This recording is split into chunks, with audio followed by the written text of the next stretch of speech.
नमस्कार दर्शकों, खबरनवीस में आपका स्वागत है। अगर आपने खबरनवीस को सब्सक्राइब नहीं किया है तो इसे जरूर सब्सक्राइब करें और लेटेस्ट खबरों और अपडेट्स के लिए बेल आइकॉन को भी जरूर हर दबाएं। एक विधानसभा में हम लोग 1 या 2 दिन का स्टे लेकर के आगे बढ़ते रहेंगे, अपना पर्चा बांटते रहेंगे, अपनी सभाएं, जुलूस और संगोष्ठी के माध्यम से अपनी बात रखेंगे, पर्यावरण को जागरूक करते हुए, वृक्षारोपण भी करते हुए और समाज को कैसे बेहतर बनाया जाए इस बात की चर्चा करते हुए और समाजवादी मूल्यों, खासतौर पे अगस्त क्रांति जो तिथि है, इस तिथि में हम ये बताएंगे लोगों को कि कैसे आजादी के आंदोलन में समाजवादी लोगों का क्या महत्व रहा है। सुना आपने, ये ही युवा समाजवादी कार्यकर्ता अभिषेक यादव।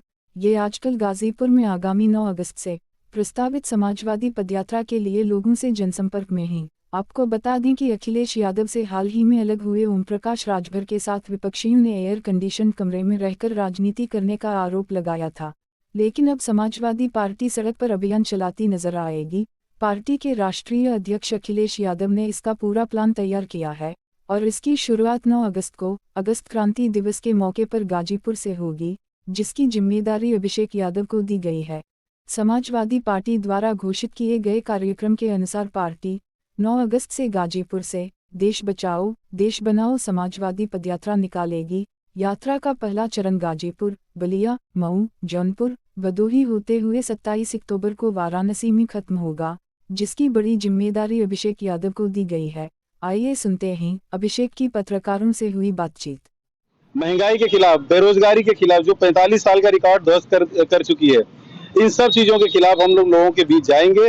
समाजवादी नीतियों को, समाजवादी विचारों को उनके पास रखेंगे कि इन सब चीजों के खिलाफ, इन सब चीजों का विकल्प अगर कोई है तो वो समाजवादी व्यवस्था है। और आदरणीय राष्ट्रीय अध्यक्ष हमारे अखिलेश यादव जी के नेतृत्व में समाजवादी व्यवस्था में ही देश और प्रदेश का कल्याण संभव है। इस सरकार में जो कुछ चल रहा है वो इससे देश का भला नहीं, इस देश को आने वाले समय में बहुत ही विभाजनकारी भविष्य मिलने जा रहा है। इसके खिलाफ हम लोग यहाँ पर खड़े हो रहे हैं और पैदल चलेंगे। आपके पदयात्रा में कौन कौन लोग शामिल हैं? क्या पूर्व मुख्यमंत्री अखिलेश यादव भी आएंगे?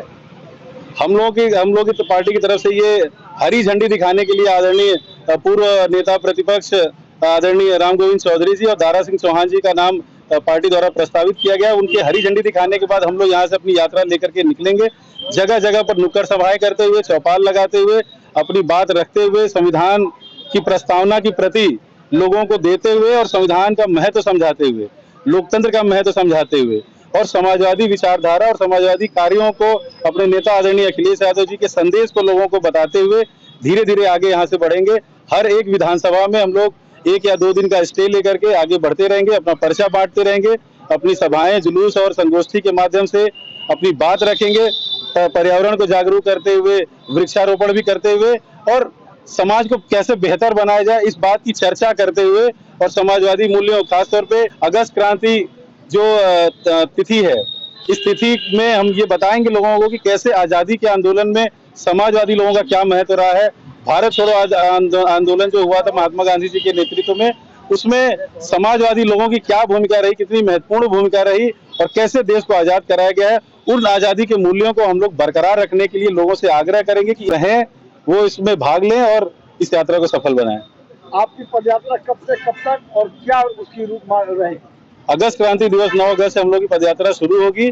गाजीपुर जनपद के सभी विधानसभा में होते हुए बलिया जिले में हम लोग प्रवेश करेंगे। बलिया से मऊ, मऊ से हम लोग आजमगढ़, आजमगढ़ से जौनपुर, जौनपुर से भदोही होते हुए बनारस के रास्ते पहले चरण का हम लोग समापन करेंगे। फिर ठीक उसी समय से हम लोग दूसरे चरण की भी शुरुआत कर देंगे। क्या लगता है 2024 में इस यात्रा से आप लोगों को कुछ लाभ मिलने वाला है? बिल्कुल, हम लोगों के बीच जाएंगे, अपनी बात जब बताएंगे, अपनी नीतियों के बारे में बताएंगे और इस सरकार की नाकामियों के बारे में जब लोगों के बीच अपनी बात रखेंगे तो हमें पूरा यकीन है, हमें पूरा भरोसा है कि जनता हम लोगों की बात को मानेगी। जनता आज भी हम लोगों के साथ खड़ी है। ये लोग धोखे से, गुमराह करके और सरकारी मशीनरियों का, खासतौर से संवैधानिक संस्थाओं का और चतुर्थ स्तंभ मीडिया का इस्तेमाल करके ये चुनाव जीत रहे हैं। ये हम लोगों को बताएंगे। आप बरसात में यात्रा निकाल रहे हैं, आपके सहयोगी रहे राजभर जी कह रहे हैं कि ये गलत समय पर यात्रा निकाल रहे हैं। बरसात में यात्रा जो आप निकाल रहे हैं उन्हीं के बयान का असर है।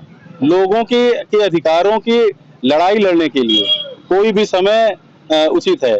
हम लोग जिस समय चल रहे हैं और हम लोग जो भविष्य में जिस तरह से योजना बना करके चलने की हमारी पदयात्रा का ये उद्देश्य है और इन चरणों में चलेगी वो अगर जानते होते तो शायद इस तरह का बयान नहीं अगर देते। आपने खबरनवीस को सब्सक्राइब नहीं किया है तो इसे जरूर सब्सक्राइब करें और लेटेस्ट खबरों और अपडेट्स के लिए बेल आइकॉन को भी जरूर दबाएं। दर्शकों, कोरोना फिर पांव पसार रहा है, इसलिए आप कोरोना टीका लगवाना सुनिश्चित करें और कोविड प्रोटोकॉल का पालन भी जरूर करें, क्योंकि कोरोना से बचाव ही एकमात्र कारगर उपाय है।